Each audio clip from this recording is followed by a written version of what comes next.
Go find another table to sit at. Emily. This one's for real family. Olivia's voice cracked through the air like a slap clear. Deliberate. And cold as steel. The room fell silent. Light from the glass ceiling of the Rosemont rooftop, San Francisco's most luxurious restaurant, shimmered on ruby-red wine glasses. Every gaze turned toward me. Someone snickered. Then the whole table erupted into sharp, cutting laughter. Helen, my adoptive mother, sipped her wine, tilting her head with bored elegance. Oh. Come on. Olivia. Don't be dramatic, she said, then turned to me, her tone dripping with mockery. Sweetheart, don't be so sensitive. You know your sister's just joking. A joke. Yes, that's what they always called it.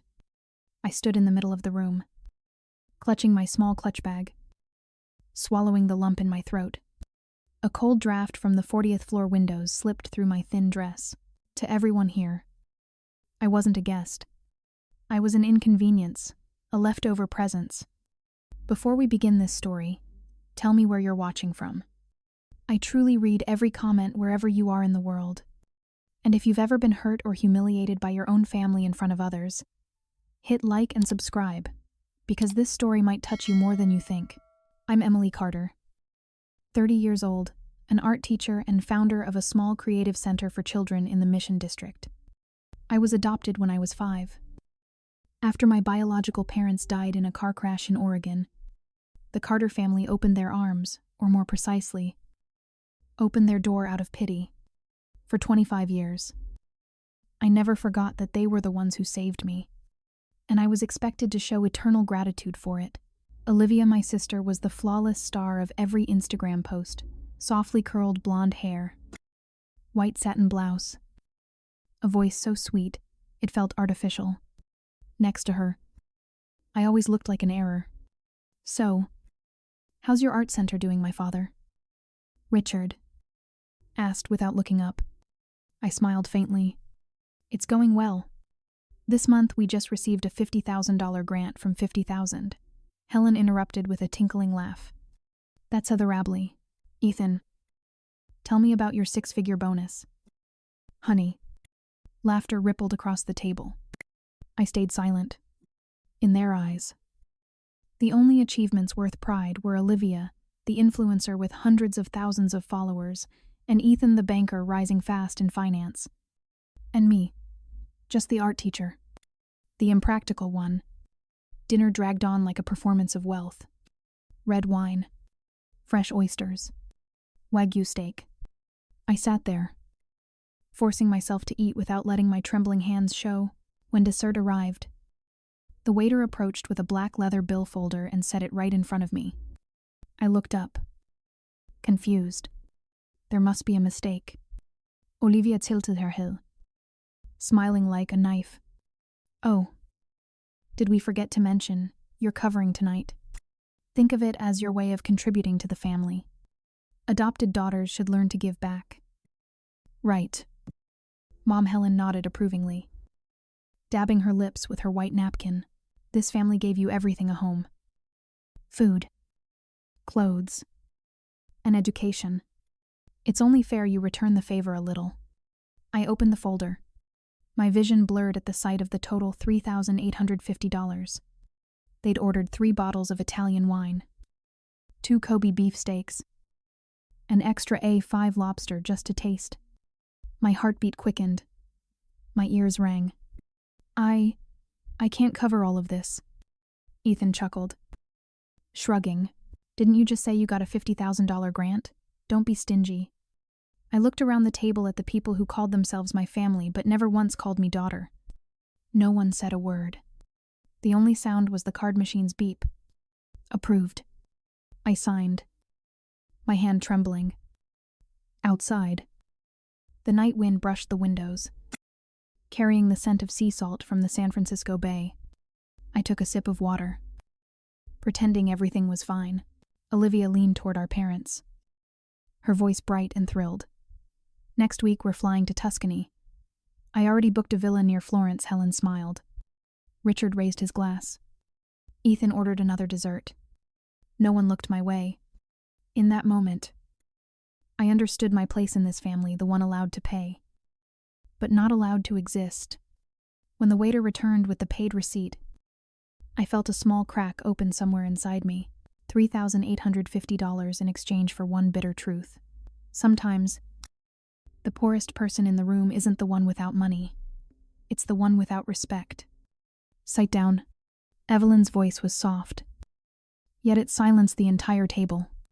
The jazz music cut off mid-note, as if the whole restaurant was holding its breath, waiting to see what would happen next. Have you ever had someone stand up for you when the whole world chose silence? Comment below if you've ever had a person like that in your life or wished you did. I read every word. And believe me, what she said next changed everything. Helen blinked, startled. Mother. What's going on? I sit down. Helen. Her tone was calm, but there was something in it that demanded obedience.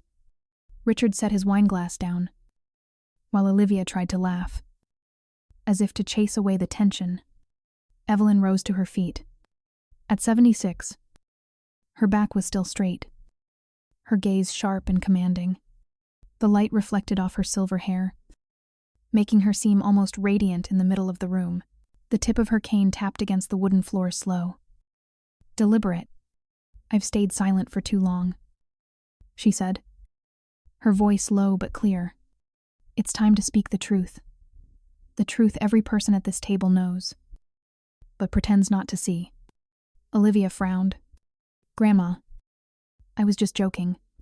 Emily knows that enough. Olivia. Her grandmother's eyes cut to her, freezing her in place. A joke is when everyone laughs. When only you do, that's cruelty.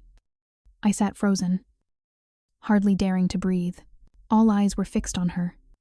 For 25 years, Evelyn continued, I've watched how this family treats Emily. I thought time would make you kinder. But no, you've only learned to disguise your cruelty with smiles and fine wine. Richard tried to interject. Mother, this is a private matter. Perhaps no. Richard, this is a matter of justice. And justice doesn't need privacy. She reached into her coat and pulled out a cream-colored envelope sealed with red wax, placing it in the center of the table. Yesterday, I signed a new will. Helen's eyes widened. Mother, what are you saying? The old one is void. All of my assets, shares, and control of Green Horizon Energy will go to Emily Carter. The room froze. Olivia shot to her feet. What? That's impossible. Evelyn's glance alone was enough to make her sit back down. I spent my life building this empire, she said. I won't hand it to people who only know how to spend money and make excuses. I'll give it to someone who understands the value of work and of kindness. Helen stood, her face pale. Mother, you can't. I'm your biological daughter. Biological Evelyn tilted her head. A daughter who's never once asked how I'm feeling, only how much money I plan to leave. Richard sighed, trying to sound composed. Mother, you're upset. Let's talk about this in the morning. There's no need for mourning. I'm more lucid than you think. I saw my doctor today. My lungs may be failing me, but my mind hasn't. She paused, her eyes turning toward me. You know, Emily, when a person nears the end of their life, they stop fearing death. What they fear is seeing their legacy fall into unworthy hands. My throat tightened. What do you mean? I mean that from now on, everything I have is yours. The houses, the shares, and your freedom from them. Olivia let out a bitter laugh. Freedom. She's manipulated you. You're her puppet now. Evelyn tilted her head slightly. A puppet.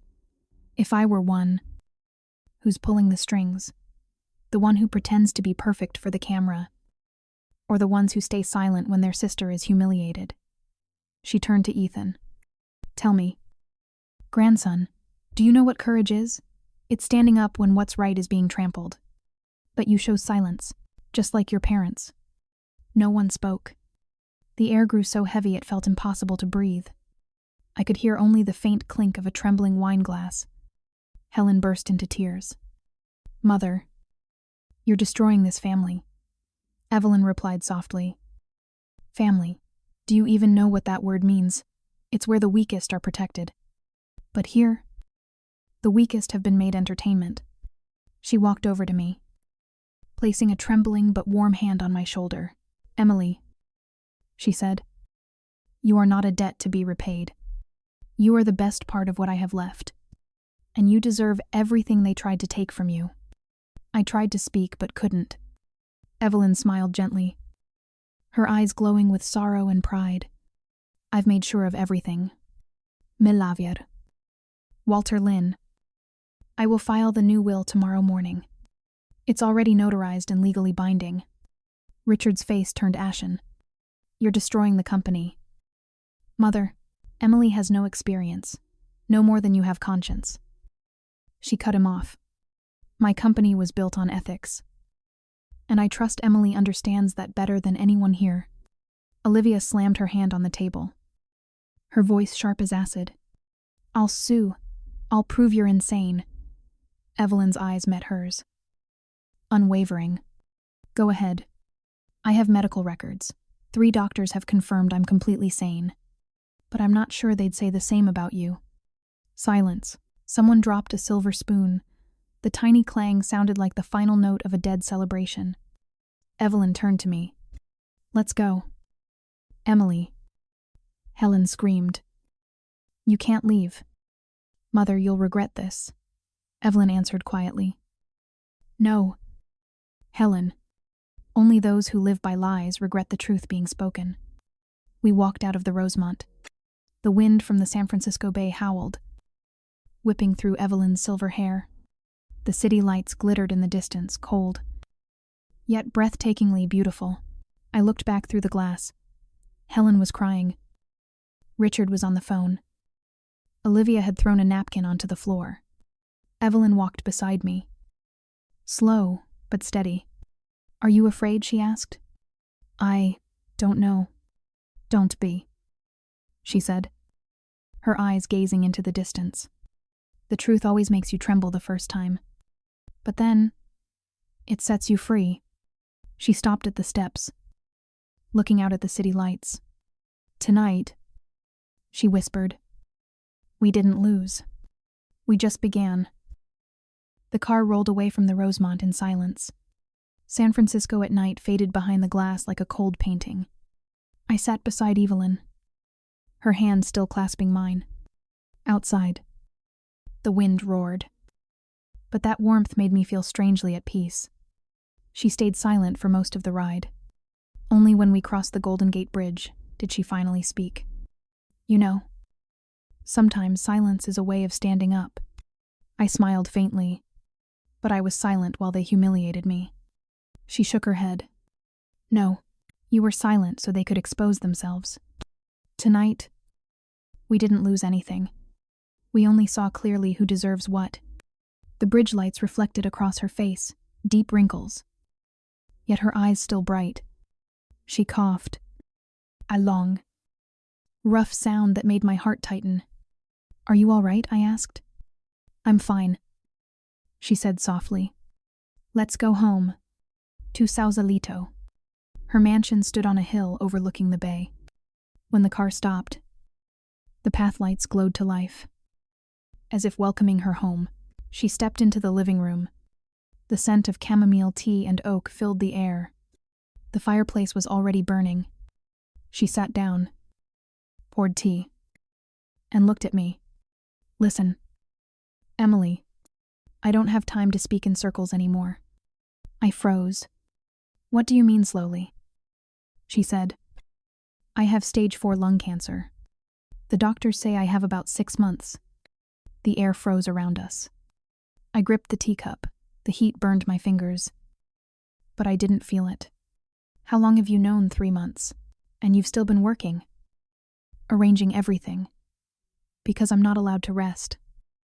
She smiled faintly. "You only rest after you've done what truly matters. I still have one thing left undone. I swallowed. Changing your will. No. Making things right. Giving you the right to live without asking for permission. She looked me straight in the eye. Her voice calm but tired. All my life, I believed money could hold a family together. But money only buys silence, never love. Helen learned that from me. You didn't. You chose to build. Not to borrow. I stayed quiet. The faces of the children at my art center flashed in my mind, their colorful paintings. Their real laughter. I just want to feel useful. I whispered. And that's why I trust you. She said. Those who still know how to love after being hurt, that's true strength. She stood, walked to her desk, opened a drawer, and pulled out a stack of documents tied with a ribbon. This is the signed will. Milavier. Walter Lynn. Filed the copy with the court this morning. Everything is legal. No one can reverse it. I stared at the papers. My chest heavy. Are you planning to fight this to the end until my last breath? The truth only matters if you have the courage to defend it. The wind outside rattled the window, stirring the curtains. She placed her hand over mine. Her voice soft again. Tomorrow, I'll show you something. Something that will make you understand why I did all of this. What is it, evidence? There are numbers, signatures, and a promise that was betrayed. It's all in the safe on the 3rd floor. I held my breath. The safe. Yes. I've kept it locked for 20 years. It's time to open it. She looked at me for a long moment, eyes sad but unwavering. I know what they did. I know why you've had to struggle alone. And tomorrow, you'll understand everything. I trembled. You know everything, she nodded. Ever since I re-examined the adoption files, they used you. Emily. But don't judge too quickly. See it for yourself before you decide what to do. I lowered my head, trying to hide my shaking hands. What if I'm not strong enough? Then start by not being afraid. I'll stay with you until you learn to walk on your own. She smiled gently, brushing my cheek. Do you know why I chose you? I shook my head. Because you never wanted anything from me. People who ask for nothing are often the only ones who truly deserve to receive. She stood, gazing into the fire. The flames reflected in her weary eyes. I'm not afraid of dying. Emily, I'm only afraid of leaving behind lies. Tomorrow, when the safe opens, you'll understand what real justice means. I stepped forward and hugged her. She felt frail, but her presence radiated a strength that made me feel small. Thank you, I whispered, for believing in me when no one else did. She squeezed my hand gently. Don't thank me. Prepare yourself. Tomorrow, you'll need more than gratitude. You'll need courage. When I left the study, she was still sitting there, her shadow flickering in the firelight. I stopped in the hallway, staring at a framed photo of her standing in a wind farm. The words below the frame reading, "Build what outlives you." That night, I couldn't sleep. The ocean wind howled against the window. The air smelled of salt and smoke. I looked at my phone. 23 missed calls from Helen. One message from Olivia. You'll regret this. I turned off the screen. In my mind, only Evelyn's voice remained. Light doesn't argue. It just needs to be revealed. And in the morning, the safe would open, along with a truth I had never dared to believe existed. I woke up as the first light slipped through the curtains. The sea outside Sausalito was calm, the surface gleaming like a mirror. The living room was filled with the scent of coffee, and the sound of distant waves played like a soft background score for a morning that seemed peaceful, if not for the fact that I knew everything would change today. Thomas knocked gently at the door. Mrs. Evelyn is waiting for you in the study. Miss Emily. My heart pounded. I washed my face, tied my hair back, and walked down the hallway where the morning sun filtered through the glass, painting a thin layer of gold across the family portraits. When I entered, Evelyn was already seated behind her desk. In front of her stood an old black safe, the kind with a manual combination lock. On the desk, a steaming cup of tea. Walter Lynn, the lawyer she'd mentioned, was there too. A thin man in a gray suit, silver glasses gleaming. "Good morning, Emily," she said. Her voice was weaker than last night, but still firm. "Are you ready? That depends on you," I answered, trying to steady my tone. "No," she corrected softly. "It depends on you. I only hold the key. The one who opens it is you." Walter turned the dial. Each click echoed like the ticking of a countdown clock. Then, with a dull thud, the safe opened. A rush of old paper and cold metal filled the air thick, sharp, and real. Inside were no jewels, no gold, only several thick envelopes tied neatly with string. Evelyn gestured for me to take them out. I placed them on the desk, my hands trembling slightly. The writing on the first envelope read, "Adoption Records 1999. I opened it. Inside was a copy of my adoption file, my name, my age, and one detail that made my heart stop. The section labeled Financial Settlement read clearly Adoption Trust Payment $600,000. I read it again, thinking my eyes had deceived me. "Grandma, what is this?" Evelyn exhaled slowly. "When your biological parents died, they left behind a trust fund, $600,000 to the family who adopted you. That money was meant for your education, care, and future." I froze. "And Helen, she knew about this." "She did." Evelyn nodded. "So did Richard. They used the money to pay for Olivia's tuition, buy the vacation house in Tahoe, and cover the family business's failed investment." My throat tightened. "And what about me, you?" She looked straight at me. "You got a few secondhand clothes and endless reminders to be grateful. They stole your future, Emily, and made you believe you owed them. Thanks for it." The air in the room grew heavy. I opened the second envelope. It was a bank statement. Every transaction was listed in detail. Deposit $600,000, withdrawals Helen Carter. Richard Carter. I couldn't look away. Each signature felt like an old wound being reopened. "When did you find this out?" I asked quietly. 2 years ago," she replied. "While reviewing the charity accounts, I noticed a missing transfer matching the year they adopted you. I hired Walter to investigate. It took nearly 8 months to trace it." Walter nodded. Everything was technically legal on paper, but clearly misused. "They disguised it under family living expenses. We now have enough evidence to file a full civil claim and recover the entire sum plus interest." I took a deep breath, forcing my voice to stay steady. "How do you think they'll react when they find out?" Evelyn smiled faintly. "You don't have to wonder. I already sent them copies of the files this morning." My eyes widened. "You already did, yes. They needed to know I wasn't bluffing." She leaned back, her tone softening with fatigue. "I don't have much time left. If I stay silent, they'll keep buying their way out of shame. But now, there's nothing left to buy."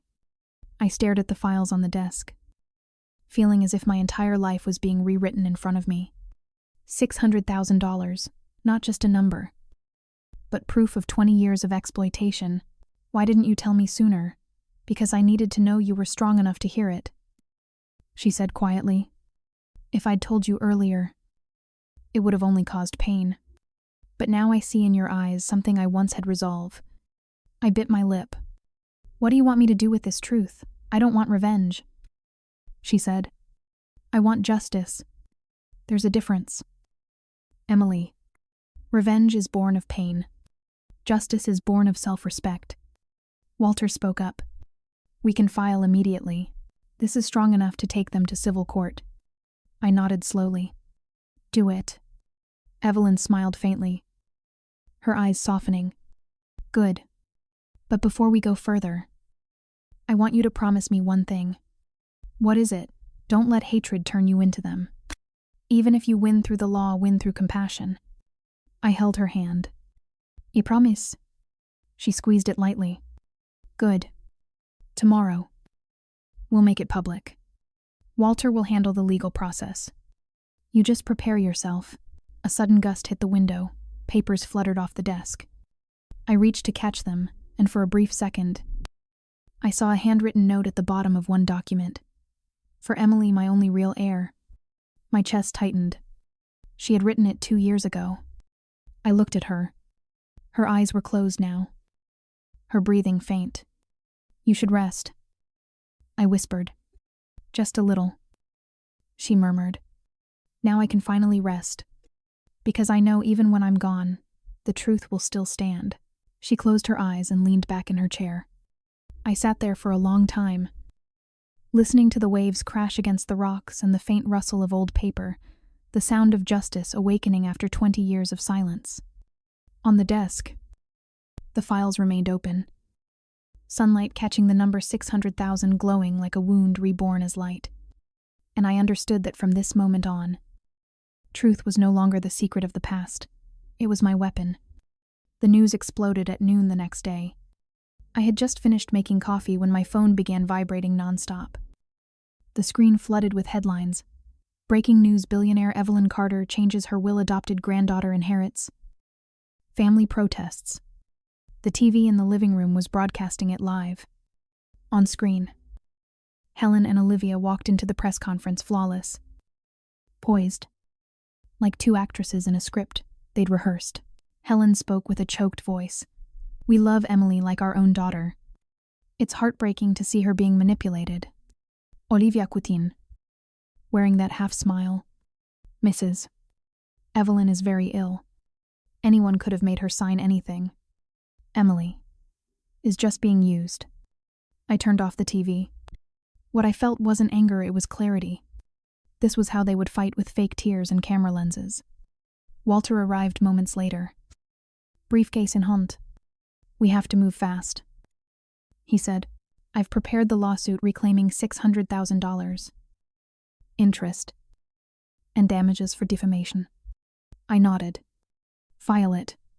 He looked at me intently. You know they'll attack you everywhere now, the press. Social media. Even people you thought were allies. I answered calmly. Then let them attack the truth. The study door opened. Evelyn stood there in a light robe. Her eyes bright, but her breathing shallow. I just saw the news. She said, Don't turn it off. I want to look our enemies in the eye. She sat down, facing me. We won't respond with emotion. We'll respond with evidence. This afternoon, I'll go on air. Walter looked up. A live interview. Yes. Short, but enough for the world to see that I'm of sound mind. 3:00 in the afternoon. The living room had been turned into a small studio. Soft lights glowed. The camera stood facing Evelyn.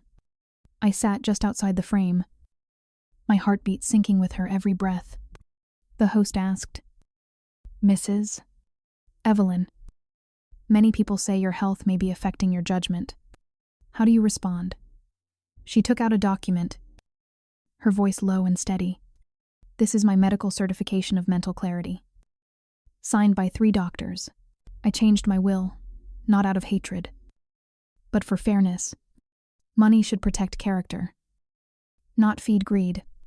The host continued. And the $600,000, Evelyn looked straight into the camera. That money was meant for Emily's care. She never received it. As for the rest, I'll let the court speak for me. Nothing more needed to be said. Her words hit like a gavel, striking balance on the scales of justice. After the interview, she was tired but smiling. It's done, she whispered. Now we let the evidence speak. Walter stepped out to file the papers. I sat beside her, watching the flames dance in the fireplace. My phone buzzed again, dozens of messages, some supportive, some venomous. One from Olivia read "Game on." I deleted it immediately. By late afternoon, the bay was soaked in golden light. Thomas interred, carrying an envelope sealed in red. The court just confirmed receipt. he said. They'll be served today. I exhaled. The battle has begun. Walter returned just in time. The process server is on his way to their house. Evelyn only said softly. Good. The truth should always be delivered by hand. An hour later, Walter's phone rang. He put it on speaker. His associate's voice came through. Papers served. Helen accepted them quietly. Olivia threw hers at the camera crew. Shouted profanities. Local police took note. Evelyn chuckled weakly. They've just proved our point. Arrogance is their weakest link. Walter turned to me. From now on, don't go out alone. They won't sit still. Avoid social media. Avoid reacting. Everything goes through official channels. I nodded. Understood. Evelyn took my hand. Our voice faint but clear. Are you afraid? Yes. But I'm tired of being afraid. She nodded. Good. Justice needs those who've stopped fearing. Outside. The wind picked up. Lights flicked on inside, casting warm gold across her face. Her eyes shone with that familiar look, the look of the woman who taught me never to bow, even when the world turned its back. Then the doorbell rang. Thomas hurried out, returning moments later with a small cardboard box. Delivered for Miss Emily, he said. No sender listed. Walter opened it. Inside was a microphone and a note. Turn the camera back on next time. The next scene will be even better. No one spoke. Evelyn glanced at me, then said slowly, I thought I'd seen every kind of threat. Turns out, cowardice can still be creative. Walter set the box aside. I'll request an emergency protection order. Security will be increased immediately. I drew a deep breath. Fine. If they want to use cameras, we'll show them what truth looks like on camera. Evelyn turned to me, her smile soft as wind. Tomorrow, she said, we'll hold our own press conference. Not to defend ourselves, but to tell the real story. I looked at her, the firelight reflecting in her eyes, frail but unyielding. And I knew the biggest storm hadn't yet arrived. But this time, I wouldn't run. The next morning, Evelyn's house was no longer the quiet haven by the Sausalito Bay. The front gate was packed with reporters, camera flashes flickering nonstop, voices blending with the hum of a small helicopter circling overhead. News of the lawsuit had spread across every television channel. Billionaire Evelyn Carter sues her own daughter and granddaughter to protect her adopted heir. What's really happening? Thomas slammed the iron gate shut while Walter kept answering phone calls. The house suddenly felt more like a command center than a home. Evelyn sat in the living room, her face paler than the day before, but her voice still firm. Good. They came for curiosity, but they'll stay for the truth. I brought her a cup of tea. Maybe we should postpone the press conference. Your health. She cut me off. No. Emily, when people are creating a story about you, you have to tell it yourself in your own voice. Walter entered with a presentation board in hand. I've prepared everything for a live broadcast. But you need at least an hour of rest first. It's all right, she said, as long as I can say the last thing I need to say. I didn't fully understand what she meant, but something in her eyes frightened me, a vague fear that this might be the last time she would ever speak to the public. 2:00 in the afternoon. The ground floor hall of Evelyn's home was packed. Reporters. Cámaras. Bright white lights. Walter sat in the center. I was on the right. And Evelyn sat between us, the calm eye of a storm. The lights came on. She began. Thank you for coming. I know you're not just here to listen, but to judge. So listen carefully. She spoke slowly, each sentence sharp and deliberate, about the $600,000 that had been stolen, about how Emily had been treated like a stranger, about the hypocrisy she'd witnessed wrapped in false virtue. Then she lifted the files high. These are the proofs. Every signature. Every transfer. I'm not here to humiliate anyone. I'm here to prove that family ties don't justify theft. The room went silent. A reporter asked, Are you afraid people will think you're dividing your family? Evelyn looked straight into the camera. If justice divides a family, maybe it was never a family to begin with. Scattered applause rippled through the hall. I gripped the armrest, pride and pain mixing in my chest. In the bright light, she was still beautiful and strong, but her pale skin couldn't hide how tired she was. She turned to me and nodded. Your turn. Emily. I stood up, hands trembling, taking a deep breath. I'm not here to claim money, I said. I'm here to reclaim the dignity of the child who once had to pay the price for someone else's greed. I paused, then looked straight into the lens. I don't need anyone to believe me. I just need them to remember there was once an adopted daughter who was billed for dinner with her own family. The reporter's cameras clicked in a storm of flashes. And in that moment, I wasn't afraid anymore. The press conference ended amid a wave of murmurs. But just hours later, the real storm began. Online, thousands of posts exploded.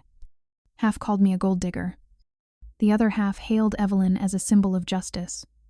The video of the press conference went viral. Her quote appeared everywhere, printed over photos of her. If justice divides a family, maybe it was never a family. It became a hashtag. Talk shows dissected it. YouTubers reacted to it. Legal analysts broke down every frame. I couldn't keep up with it all. But amid the noise, Evelyn's health began to decline. That night, I heard her coughing long, harsh fits echoing through the hall. I ran to her room and found her slumped in the chair, still clutching the file copies. Grandma. She tried to smile. I'm fine, just tired. I reached for the phone to call the doctor, but she shook her head. I don't want a hospital. I just want to finish this. Walter arrived soon after. You need rest, he said. I can postpone the preliminary hearing. No, she whispered. I've lived long enough to know if you slow down, they'll twist the truth. The hearing stays. I sat beside her all night. Outside, reporters' camera lights flickered beyond the gates. I scrolled through my phone and saw a new headline: Helen and Olivia to appear on talk show tomorrow night to expose Emily Carter. I looked at Evelyn. They're still not stopping, she answered softly, her breathing thin, because they haven't lost yet. When they lose their honor, they'll understand they've lost everything. The next morning, Walter woke me. Bad news, he said. Helen filed a countersuit claiming Evelyn was manipulated into changing her will while ill. I scoffed. Maybe they'll sue the hospital next for the crime of her still breathing. He didn't smile. They're trying to delay the trial. The longer it drags on, the weaker she gets. They know that. I walked into Evelyn's room. Morning light filtered through the curtains. She was rereading her statement, her hand trembling as she held the pen. You have to promise me, she said softly. If I can't make it to court, you'll read it for me. Every word, not one less. Tears filled my eyes. You'll be there. I believe that. She smiled faintly. I used to believe in many things too, but the most important belief is the one you place in yourself. A long coughing fit made her collapse against the pillow. I caught her, my heart racing. Walter called her private doctor immediately. When they arrived, she had already fallen asleep, her breathing weak, but her face peaceful. He sat beside her bed, holding her hand. Outside, the world kept spinning hashtags like Justice for Emily trending, Helen's talk show clip spreading like wildfire. The world was loud, but in this room, there was only the faint breath of the woman who had taught me the meaning of justice. I whispered a vow more than a promise. Rest easy. Grandma, I'll read it for you. I won't let them rewrite this story again. She didn't reply, only tightened her grip on my hand. And I knew then the battle ahead was no longer just about words. It was a race against time. Against Evelyn's fading breath. That night, the house was frighteningly quiet. Every sound outside: cameras, reporters. Cars had vanished. as if the whole world were holding its breath with me. Beside the bed, Evelyn slept deeply, her breathing heavy. The bedside lamp cast a faint golden light across her hollow face. I sat there, reading the paper in my hand, the statement she had asked me to deliver if she couldn't make it to court. Blue ink, slanted handwriting, the last line trembling. If I can't stand, you must, because justice needs a voice, not a body. I folded the paper carefully and slipped it into my coat pocket. Outside, the waves lapped softly against the rocky shore. I whispered, not knowing if she could hear me, I'll do exactly as you asked. Through the window, dawn began to break. Pale light brushed the curtains, and I knew that day had come. The San Francisco courthouse was packed that morning. Reporters lined both sides of the aisle. Camera flashes blinding. In the front row sat Helen, Olivia, and Ethan dressed as if they were starring in some family drama. Walter sat beside me, adjusting the microphone. Mrs. Evelyn is still in the hospital, he said quietly, but the hearing can't be delayed any longer. Are you ready? I have to be, I answered, my voice shaking but firm. The door opened, and the judge entered. 3 taps of the wooden gavel echoed. This hearing regarding the validity of Mrs. Evelyn Carter's will is now in session. The opposing attorney stood, his tone smooth and practiced. Your Honor, my clients, Mrs. Helen Cooper and her children, simply wish to protect their family's honor. They believe the author of this will was under the influence of both illness and manipulation by Ms. Playson R. Spreven. Emily Carter. I bit my lip, feeling every gaze turn toward me. Walter rose to respond. We have medical certifications from 3 doctors, complete banking records, and video footage confirming Mrs. Carter's sound mind. And, with the court's permission, her formal statement to be read today by Miss Pryness. Emily Carter. The judge nodded. Permission granted. The room went silent. I stood, my heart racing, gripping the paper tightly. My voice trembled at first but grew steadier with each word. Evelyn Carter, being of sound mind and full capacity, affirm that this will was made of my own free will. I leave my estate to Emily not because of blood, but because of character. My throat tightened. The room was so silent I could hear the judge's pen scratching notes. I took a deep breath and read the final lines. If justice divides a family, then perhaps it was never a family. And if I must choose between blood and integrity, I choose integrity. When I lowered the paper, my voice broke. A reporter sobbed quietly. The judge nodded stern, but kind. The opposing lawyer suddenly shouted, "This is all theater. Evelyn Carter was manipulated. We have a witness." The courtroom doors burst open. The sound of wheels rolling across marble echoed. I turned Evelyn. In her wheelchair, pale as parchment, an oxygen tube tracing her face.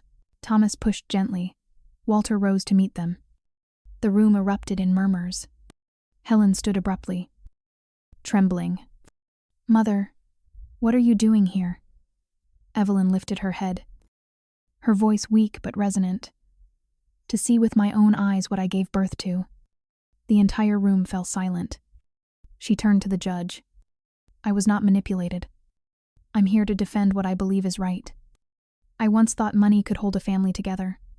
I was wrong. Only truth can hold a human soul." The judge raised his hand for quiet. "Mrs. Carter, would you like to add anything else?" "Just one thing," she said, turning to me. "I'm proud of you, Emily, no matter the verdict today. You've already won because you didn't let them turn you into them." I took her hand, tears streaming down my face. Across the aisle, chaos erupted. Olivia screamed. "She's been brainwashed." Ethan held her back while Helen just sat frozen, her face white as chalk. The judge slammed the gavel. Order in the court. After hearing Evelyn's testimony, the judge called a 15-minute recess. Walter guided us outside. Reporters swarmed instantly. Flashes exploding. Someone shouted, "Do you think you'll win?" "Emily," I answered. "If justice exists, then no one wins. Only the truth is seen." We stepped into the corridor where sunlight filtered through tall windows. Dust dancing in the air. Evelyn stopped, coughing softly, then smiled faintly. "Beautiful. Isn't it justice sometimes it's just a single beam of light cutting through the dark?" I gripped her hand. "Don't say that, like this is the last time." She looked at me gentle. Exhausted. "My dear, every journey has its end. But this story, it's not over yet. Promise me. If I don't live to hear the verdict, you won't stop." I nodded, tears falling. "I promise." A court officer approached quietly. "Mrs. Carter, we've arranged a private room, if you'd like to rest." She nodded. Walter wheeled her away while I followed close behind, my hand resting on her shoulder. As the door to the private chamber closed, the noise outside still thundered. I looked up at the golden brass scales of justice glinting from the ceiling. A faint breeze drifted through, rustling the paper in my hand. And in my mind, Evelyn's voice echoed calm, steady. From somewhere beyond, justice doesn't need belief. It only needs someone brave enough to stand for it. I gripped the paper tighter, drawing a deep breath. Tomorrow, the verdict will be announced. But in my heart, the real judgment had already been written for those who treated family as a commodity. The next morning, the sky over San Francisco was cold and gray. Clouds drifted slowly above the courthouse like a giant mourning veil. I stood beneath the archway, clutching the folder in my hands, my heart heavy. Evelyn was in the city hospital. The night before, she had been too weak to speak. She'd only managed to look at me and mouth the words, "Finish this." "Emily." Her voice still echoed in my mind. Walter placed a hand on my shoulder, his tone low. "Are you ready?" I nodded. "It's time." We stepped into the courtroom. The air felt thick. Camera lenses pointed from every direction. Helen sat across the aisle, her face caked with makeup, her eyes hollow. Olivia kept her head down, avoiding the reporter's flashes. Ethan looked decades older. They resembled cracked statues seconds away from collapse. Judge Morrison entered. 3 strikes of the gavel echoed. The court will now deliver its verdict in the case of Evelyn Carter versus Brennicase. The Cooper family. The room held its breath. I could hear my own heartbeat. The judge read slowly, each word cutting through the air like a blade. After reviewing all evidence, witness statements, and the plaintiff's public testimony, this court affirms that the will dated March 12th is legally valid. All accusations of manipulation are unfounded. A murmur spread across the room. The judge continued. The court also finds that the $600,000 trust intended for the child's welfare was misappropriated. Mrs. Helen Cooper and her family are ordered to repay the full amount, plus interest and damages for defamation, totaling $2,300,000. Helen's face turned white. Ethan lowered his head, lips trembling. Olivia shot up, screaming, "No, this is a setup." She ordered. The judge's gavel slammed down. The court also orders a criminal investigation into the misuse of the trust fund. This session is adjourned. The sound of the gavel thundered through the hall. Camera flashes went off all at once. He stood still, my eyes stinging. Walter leaned toward me, whispering with a faint smile, "We won." But inside, I felt no joy, only emptiness. I looked around. Evelyn wasn't there. She should have been here to hear this. Helen collapsed into her seat, sobbing. Ethan buried his face in his hands. Olivia was escorted out by officers for contempt. They were once the people I feared most. Now they were nothing but broken shadows. I slipped out of the courthouse, avoiding the reporters. Outside, a soft rain began to fall. Cold drops brushed my cheeks, mingling with tears. My phone vibrated a call from the hospital. My heart clenched. "Miss Emily, this is Dr. Inverney too. Hail, Mrs. Evelyn passed away peacefully in her sleep." I froze. It continued. Before she went, she held a nurse's hand and said, "Tell Emily that justice has been served." I sank to the courthouse steps as rain and tears blurred together. Walter stood beside me in silence. He understood some victories are never meant to be celebrated. The funeral took place 3 days later, in a small chapel overlooking the bay. No press. No noisy. Only me, Walter, Thomas, and a few of Evelyn's old friends. They told me she'd once said, "If the day comes when I leave, don't cry. I've seen what I needed to see." I looked at her photo on the altar, her gentle smile, peaceful eyes. When I stepped up to speak, my voice shook. Evelyn taught me that justice isn't revenge. Justice is the courage to face the truth. No matter how painful, she's gone. But her story continues in everyone she helped. Thomas placed a hand on my shoulder, whispering, "She'd be so proud." A week later, the verdict was enforced. Helen and Ethan were forced to sell their home to repay the debt. Olivia lost custody of her child and was barred from leaving the country pending investigation. Headlines read, "Evelyn Carter's justice becomes a lesson in compassion and truth." I returned to the house by the Sausalito Bay. Everything was as it had been, the unfinished teacup, the painting of ocean winds. The jasmine-scented scarf was draped over her chair, but the empty space where she used to sit was a void nothing could fill.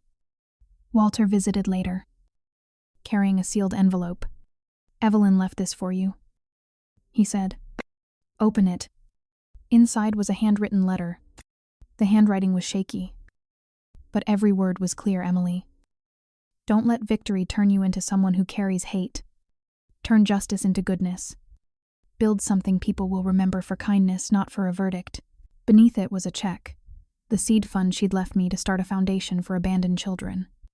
I folded the letter and looked out the window. The rain had stopped. Golden light spread across the sea. I whispered, "I promise, Grandma, I won't live to seek revenge. I'll live to continue what you believed in." I stood, took out my phone, and typed an email to Walter, subject register, "The Evelyn Carter Foundation, purpose, to support children who have lost their voice." Outside, the waves crashed rhythmically against the rocks, like the slow heartbeat of Evelyn, still echoing through the house. And I knew justice isn't only pronounced in court. It's rewritten by how we choose to live afterward. A year after the trial, San Francisco had changed its colors. Winter had come, mist floating over the Sausalito Bay like a thin veil. And Evelyn's mansion was now the headquarters of the Evelyn Carter Foundation. I stood on the balcony where she used to drink tea, gazing at the shimmering water beneath the fog. Below, new staff members were mounting a bronze plaque engraved with her words. "If justice divides a family, then maybe it was never a family." Her voice still seemed to linger in the air, soft as the ocean breeze. Walter stepped out, holding a few folders. "The foundation is officially operating in 3 states," he said. "We've already helped 18 children escape abusive foster homes, and 6 have received full scholarships." I smiled. "Evelyn would be so proud." He nodded. "And you should be too. You've turned your story into a path for others." I paused for a moment.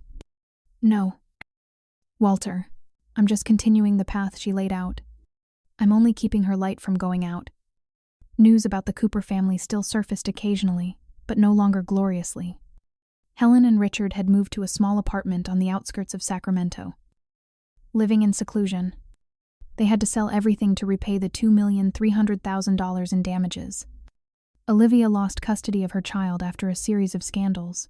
She tried to rebuild her image with a life recovery vlog, but the comments were merciless. "Apologize to Emily before you ask the audience to forgive you." Ethan, the quietest of them all, sent me a short email. You don't have to forgive us.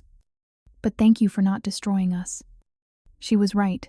Justice isn't revenge. I replied with just one line.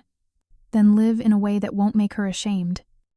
After that, I blocked his address. There was nothing more to say. That afternoon, Thomas invited me to the garden behind the house where Evelyn was buried. A simple grave, just a white stone engraved with Evelyn Grace Carter, 1939 to 2024. She built truth where others built walls. I knelt down and placed a bouquet of white lilies. Grandma, I whispered, I did what you asked. The foundation is running. The children are safe. But sometimes, I still miss you the way you looked at me. Like I actually belonged somewhere. The wind stirred gently. A petal landed on my hand. And somewhere within that breeze, I could almost hear her voice. You don't need to belong to anyone. Emily, you just need to belong to what's right. I smiled through tears. Yes. Grandma. That evening, I attended the Foundation's first launch event. Holden lights. Soft piano music. Donors. Journalists and the children the Foundation had saved. A little girl, about 10 years old, approached me. She had brown hair and blue eyes. Are you Miss Emily? I knelt down. Yes. Sweetheart. I am. Miss Evelyn once saved my friend's child. Her mom says she was a hero. My throat tightened. She was a hero. We're just here to keep telling her story. The girl hugged me innocent and sincere, and my heart felt calm again. In that moment, I finally understood why Evelyn once said legacy isn't in what you leave behind, but in who you touch. The event ended with a tribute video of Evelyn. Her image appeared on the giant screen, that gentle smile, that her warm voice saying, if even one person hears my story and dares to stand up for what's right, then I was never truly gone. The entire hall fell silent. He stood still, tears falling freely. Without shame, Walter came to stand beside me and whispered, You've rewritten the meaning of justice. Emily, I replied softly. No, Evelyn did that. I just proved it could go on. On the drive home, Sausalito shimmered with lights. I rolled down the window, letting the wind rush through my hair. Inside, there was no hatred left, only peace. I remembered that night years ago at the Rosemont, when I'd been told to leave the family table and forced to pay the $3,850 bill. Back then, I thought I was nothing. But now I understood that humiliation had been the fire that led me to this justice. I stopped the car by the bay, watching the moonlight ripple across the water. The sea breeze was cold but no longer bitter. I took out my phone, opened the Notes app, and typed a single line. The message I would make the Foundation's official motto: justice isn't revenge. It's remembering who you are, even when they try to make you forget. I looked at the words and smiled. Somewhere, I could almost hear Evelyn's voice whispering through the wind. Well done, my girl. Now, live. And I knew my war was over. Not in hatred, but in freedom